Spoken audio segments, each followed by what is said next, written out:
really quick announcement. We're starting a Dynasty Fantasy Football League, a viewer league. If you want to join, tweet at us at 3rd and 20_ on Twitter, or leave a comment if you're watching the video on YouTube. Like and subscribe as well. Thanks, guys. 3rd down and 20. Can I start with something? Go ahead. I put this in our group. I wanted to get your guys' thoughts. So Davante Adams, obviously one of the most talented receivers in football, year in and year out. When he's healthy, he's top 5. That's with Aaron Rodgers in this offense.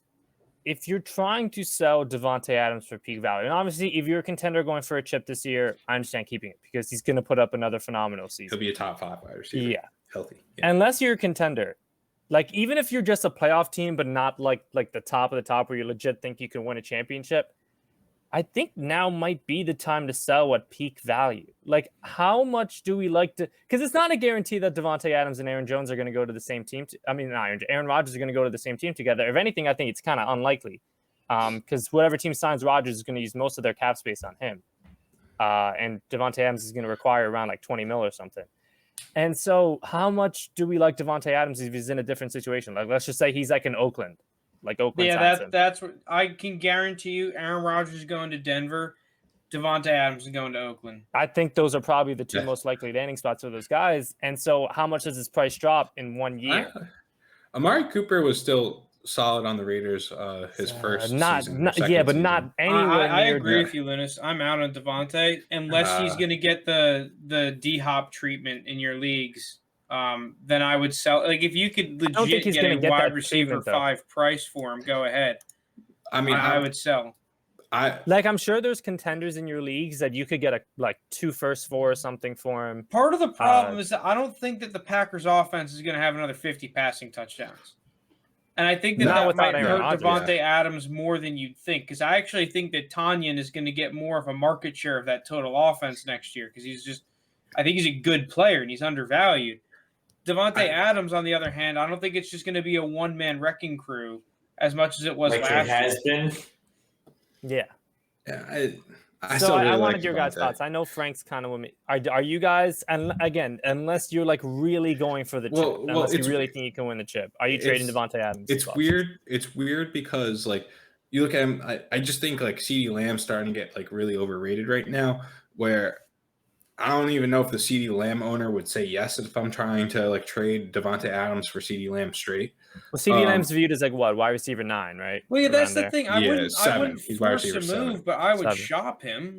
If I can move down to Terry McLaurin and get a good value plus on top. No, if you can get McLaurin and maybe just a small pick next to, or even I don't know. Or I wouldn't be surprised if by this time next offseason McLaurin is valued more than Davante Adams. Well, what's crazy is you do kind of have to. You're going to have to start looking for those next top guy. Obviously, you've got the Justin Jefferson and AJ Brown, and DK Metcalf kind of still is there. The next guys, McLaurin, DJ dude, just Moore. Look what happened with D-Hop though. This dude had wide receiver 4 year, 160 targets, and is attached to one of the flashier offenses in the league. Yet isn't value. He's had 4 top 5 finishes in a row, and is still under 30. And he went down in price outside of the top 10. He's wide receiver 11. What's going to happen when Davante Adams is not on the sexy offense in the league, hits 29 years old, even if he did finish top 5? If you're a team, even if you're trying to win the championship, I think that receivers are a lot more replaceable than people think. If I could move him just for 2 halfway decent receivers, if I could move him for... I don't freaking know, Mike Evans and someone else, another receiver. Mike Evans and Juju, maybe. I don't fucking know. Maybe Juju's not the perfect example, but just split him up into one stable dude and one little Mike Evans and one of the Moores. Yeah, give me a Moore. I just tweeted out today. Give me more Moores. I want all the Moores. I would do a trade of, this would be even according to Keep Trade Cut. I would do a trade of Davante Adams and Michael Pittman for T. Higgins and Brandon Ayuk. Oh yeah. Yeah, that kind of trade. If you can get some kind of trade where you can trade Davante Adams for a DJ Moore or Terry McLaurin, and maybe get something small thrown in with that. Even if you don't get some small thrown in with that, if we're projecting values this time next offseason, say McLaurin and DJ Moore have the monster seasons we predict they have. Davante Adams has another monster season, then goes and signs with Oakland as their number one. He's going to be 29 then. He's still going to be Oakland's one. I don't think it's a death sentence, though. It just depends. It's not a death sentence. I'm just talking him. about max value. You have to be ready for him to be D-hopped. You have to be ready for him to put up another top 5 season, him to move to a scenario, like Lounis is saying, where it's really not terrible. Maybe he doesn't have wide receiver 1 or 2 overall on the year upside anymore, but he's still a wide receiver 1. You just have to be ready to be like, hey, he's just on my team. Like, are you going to be competing for the next 4 years? Then go ahead, just keep him. Like, it's not worth trying to play the gamble. But if you're a team where it's like, maybe there's a shot I won't make the playoffs and stuff, like, yeah, you're right. You probably just want to max value him if you can. I'm not saying to force a deal. I would be shopping. Yeah.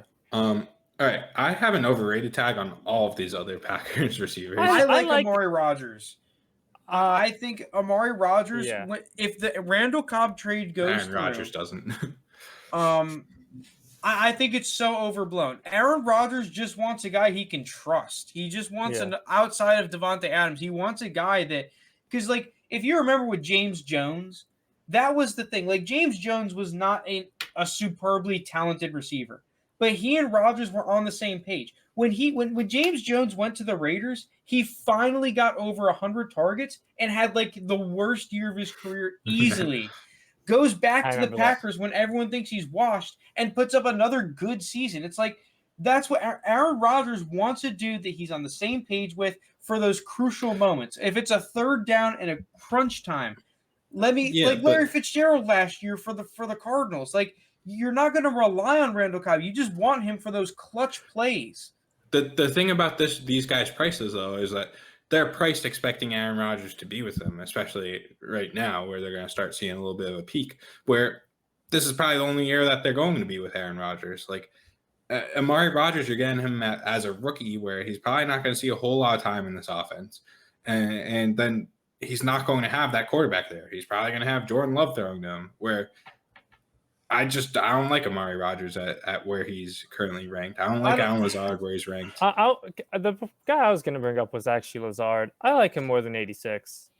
Same. I think 86 is a little bit too low for him. I thought when he was healthy last year, he showed some flashes. I thought he proved that he's definitely better between him or MVS. He's better than MVS. Yeah, but for me, like a decent. Yeah, he's like a wide receiver 3 though. No matter what, like at most, that's Allen Lazard is a wide receiver 3.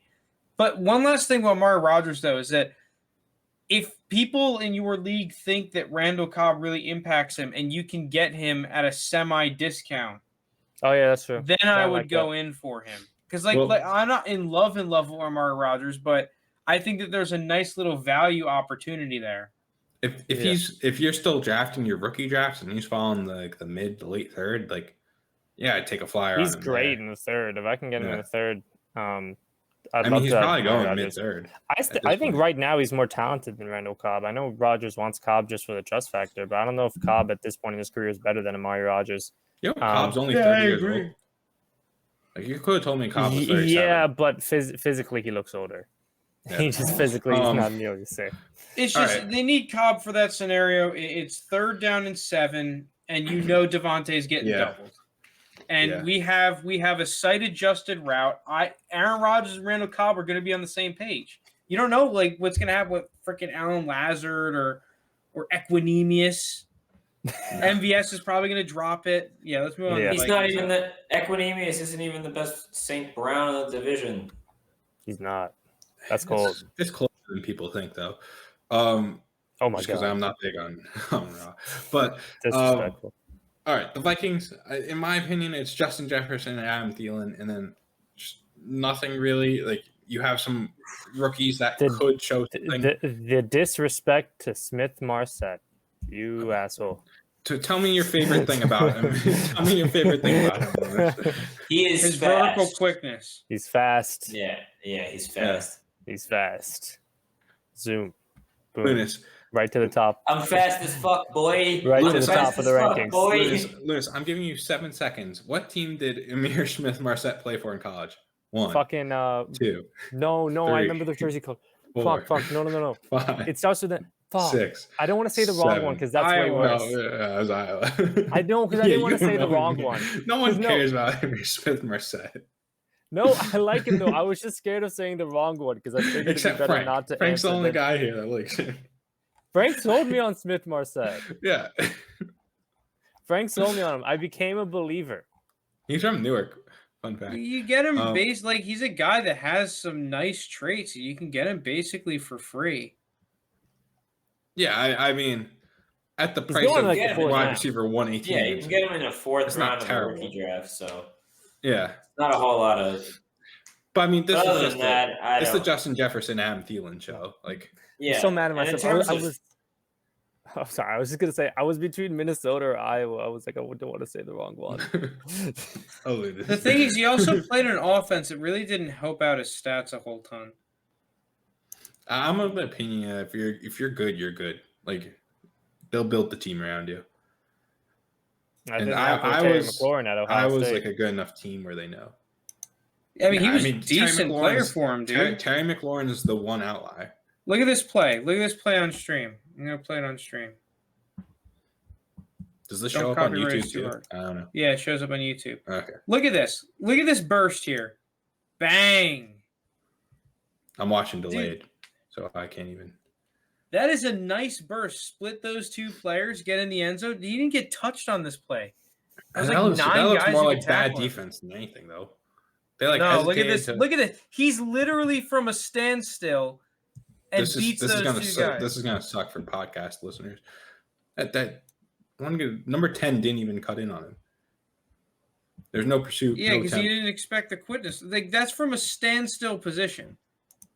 That is insanely quick. All right, you're showing one highlight play though. That's Well, not listen, enough for me I to don't buy got in time on. to go through Yeah. the whole thing. Well, all right, but let's talk Jefferson and Thielen first. Like Thielen, how So- many more years do we think Is he gonna be like how many more years? What? that he's like a worthy of like a like he'll be. That he's startable? I mean, he's going to be startable for like the next 2 seasons, but like in terms I think his wide receiver one days are behind him. They've been I think behind this is. I mean, he finished wide receiver 1. I'm pretty sure last year. I know the thing is Yeah, he he's did. so nasty in the red zone that he's like Yeah, Yeah, everyone's screaming touchdown regression, but dude, he's the guy to go to. Like I don't. yeah. Well, it also helps that now Justin Jefferson is the alpha of this team, where Bears and Packers and whatnot, where they're giving him the wide receiver Yeah. 1 treatment. Dude, this So offense you is have- good. This Yeah. offense is a fun part. Like that's the reason why I like Kirk Cousins too. It's like this offense is probably gonna put up a lot of touchdowns. Probably gonna put up like 40 total touchdowns plus. Like it's a lot of points to be scored. They can I don't know the right words, but have a lot of fantasy relevant players. Yeah, I like their prospect for this year at least. Justin Any- Jefferson, is he the wide receiver 1? Yes or I no? have him. Yeah. I have him wide receiver 2, but I think Who his is your wide value is going to be receiver wide one? receiver AJ Brown. AJ Brown. Jefferson already outproduced him, and AJ Bate. Justin Jefferson's the unanimous wide receiver 1. I get that the Vikings don't seem like a more of a I passing put, team, I but put, the Titans I are put not a C passing team. because I do think value-wise he's going to be treated like wide receiver 1. Like if you're trying to trade him or buy him, I think value-wise he's going to be viewed that way. If you just ask me for my personal preference, he's kind of like a 1B to AJ Brown's 1A. So I am usually heavily against drafting receivers early, in the first round especially. Of startups, you mean? Yeah, I'm a huge fan of selling when a receiver reaches this tippy top status to go into one of the more underrated players. Justin Jefferson is not one of those players that I would sell. Justin Jefferson to me is a legit talent, Hall of Fame level talent. He's the wide receiver 1, and even if I got the wide receiver 1 price, I'm still holding on to him no matter what my team is. All right. I guess no one else really. Frank, you like Myron Mitchell, right? Yeah, Myron Mitchell's interesting. So this is a dude kind of like Amir Smith-Marset. I actually noticed Myron Mitchell when I was watching Austin Watkins for UAB, and I was like, well, whoever this other receiver is just like really freaking good.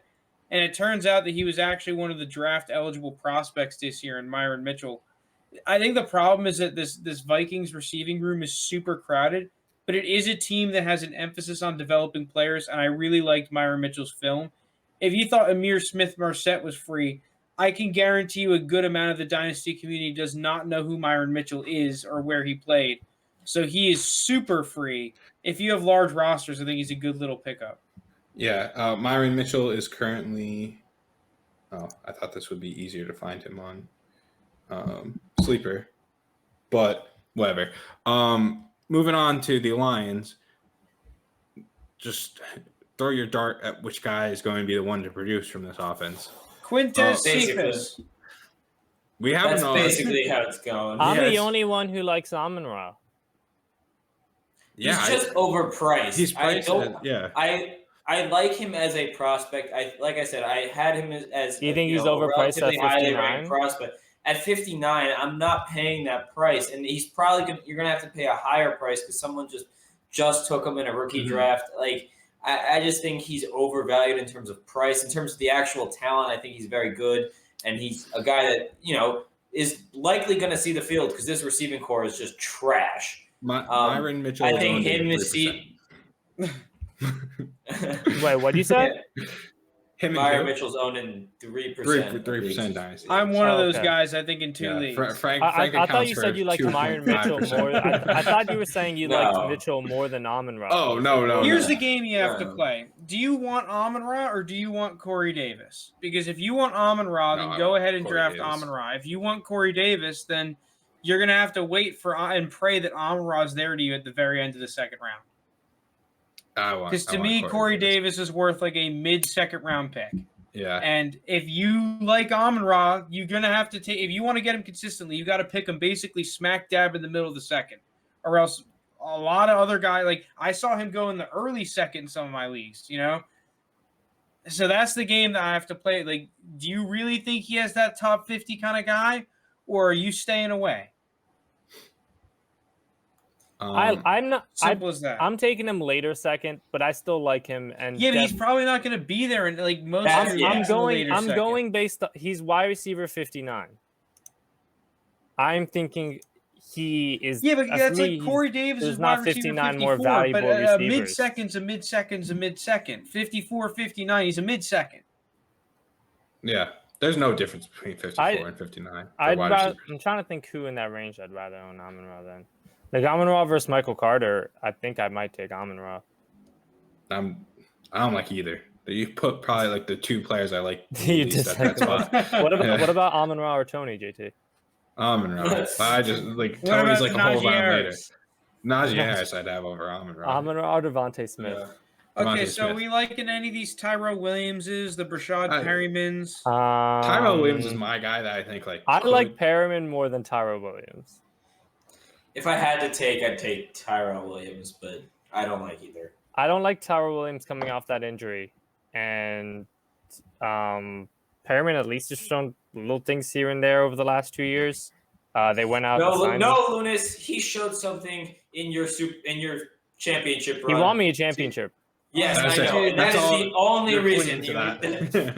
This team is like the thing you have. This team is like the dirty shoelace of receivers. Yeah. Like you only really need it if you need it, Would you rather other than that, it's a dirty shoelace. Would you rather the Patriots receivers or the Lions receivers? Oh God. Do I have to pick? Yeah. Does that include tight ends? That probably makes it worse for just receivers. Just receivers. Oh my God, that is a tough one. I think the Lions. Shoot one up. I think the Lions. I'm taking. I don't know. At least the Lions are young. Hey, you've got N'Keal Harris young and Jacoby Myers young. Because I probably I think Amon-Ra is the highest ceiling. I think Aguilar is the best of them, but Jacoby Myers right now, sure. But value-wise, I think you get better value on the Patriots guys, but. Just overall better. Oh man, they both only have like two guys that I like. Yeah. All right. I'll go Lions. Let's ride Lions. Okay. Lions. Moving on. Final team of receivers. I I guess like Allen Robinson, I said was confident in maintaining value. A couple of you said overrated. Some of us said underrated. So I just think he's the guy that produces no matter who his quarterback is. He's got Justin Fields there. He's still like, I think he's 28. So like he's going to have that same kind of, or 27. So he's going to have the same kind of DeAndre Hopkins treatment in a couple of years. But like, I still really like Allen Robinson. I think he's in the prime of his career. He's going to be a wide receiver 1 for the next 3 years at least. Like, I think he's underrated at his value. I don't like him think as Allen much as Robinson you do. is super overrated. Overrated. Why? I'm just curious. Okay, here's the thing. He's rated wide receiver 14. That's probably a Kobe. He's worth like wide receiver. He's basically worth as much as Terry McLaurin right now. That's a huge Kobe that he's wide receiver 14. He's wide receiver 12 right now in keep trade cut. So we're gonna have to update the doc real quick. Just saying. Oh yeah, things change so quick. Actually, you know what? Now that I'm looking at the receivers after him, I'm switching my U2-0. I just think that there are some receivers I like after him. Dude, everyone and their mother always says that Allen Robinson is underrated. He's the most underrated guy in the league. Yeah, he was. He's not anymore. Everyone values him like a wide receiver 1. I think he has and will be a low-end wide receiver 1. But guess what? Like, I'm just going to pivot. I'm pivoting off Allen Robinson. I don't know where he's going to end up. He's going to go to some probably trash team because he wants that huge contract. I think that he's the type of dude that, yeah, he's a good player, but I think that he's a Keenan Allen, but now you can actually cash out at a wide receiver 1 price. I don't think he's insanely good. Here's what I'll bring up for why I switched my U2-0, actually looking at the rankings after him. So the 2 receivers above him, DeAndre Hopkins and Terry McLaurin, because we agree Hopkins and McLaurin are definitely ahead of Allen Robinson. Mm-hmm. The receivers after Robinson include DJ Moore, Chris Godwin, T. Higgins, Keenan Allen, Brandon Ayuk, Mike Evans, Claypool. I just think he's fairly rated right there. Ooh. I think I would Those take are a every lot of good single one of receivers those after. players. Yeah. I think Higgins. Jake's thinking about it a little bit. Those are some nice receivers after him. Yeah, Dude, that's the other thing tough too, spot. though, he has a play style that I don't know if anyone else thinks this. I do not think Allen Robinson's play style is going to age very well. Like leading the league consistently in contested catch rate, like I am not very comfortable with that for a long period of time. Well, isn't I don't DeAndre know. Hopkins right there too? Yeah, but DeAndre Hopkins, DeAndre Hopkins is really freaking good. Like DeAndre Hopkins is one of those receivers that is insane at everything. You know, he has great route running. He does have really good contested catches. But dude, DeAndre Hopkins is one of the best receivers with the ball in his hands, like on screens and crap. You would not think that for DeAndre Hopkins. Like Allen Robinson, good player, overvalued. It is tough because there's like a lot of good receivers I like right around there. That's what makes it tough, because there are so many from like 12 to 18, 12 to 20 range. There are so many I like. Yeah, like Keenan Allen's like 5 or 6 spots beneath him. All right, I think the only other one really worth talking about on this team is Darnell Mooney. I like Darnell Mooney, but he's starting to get overrated for me. 44 for me is fine. I think I put a U just because I had to pick one, but I think 44 is around accurate. He should be like in the mid 40 range. Yeah, it's crazy, dude. Darnell Mooney, like, what a wild journey it has been for the Darnell Mooney truthers, man. It has been fucking crazy. Right. I just feel bad for the Anthony Miller truthers over the past 2-3 years, man. It's been a rough go at it. I don't really know many. I guess Anthony Miller when he got drafted. Hyped. Yeah, Anthony Miller was getting hype, like during his rookie year. I did see there was something like coach, but it's always coach speak. Like, oh, this guy is. If you're gonna pick a receiver on this I just team, mean like in terms of like within he was like dynasty he was the Elijah Moore of that draft class. Yeah, like, remember? I remember our dynasty like loved Anthony Miller. I think I drafted Loved him, Anthony and then I Miller. traded him. You did. Or I traded Yeah, into him and then traded him. No, you traded into him and then you traded him for Todd Gurley. Rip my sweet prince. All right. Well, Darnell Mooney, he's rising a lot. I don't know. At the price he's going to, I don't really love it. But What's Darnell Mooney's price right now? Like a mid-second? Early Dude, second? the thing is that if you offered every Darnell Mooney owner 205, like I think you'd be hard pressed to find ones to take it. Yeah, it'd probably take an early second. I'm just gonna ride the Darnell Mooney train because, dude, I've been on here. Like, I'm not stopping. yeah. But Frank's got his first class ticket on the train. He's taking a nap. He wakes up when he gets there. But you're right. Like, if you want to sell out, like this could easily be one of those Dante Pettis scenarios where it's like the dude had like two good highlights, and all of a sudden everyone's you could pivot him to OBJ. Like it's not hard to pivot him to OBJ. Yeah, I always get scared who's going to be like the next like Dante Pettis or just one of those receivers where it's like promising a rookie year, then just. Ooh.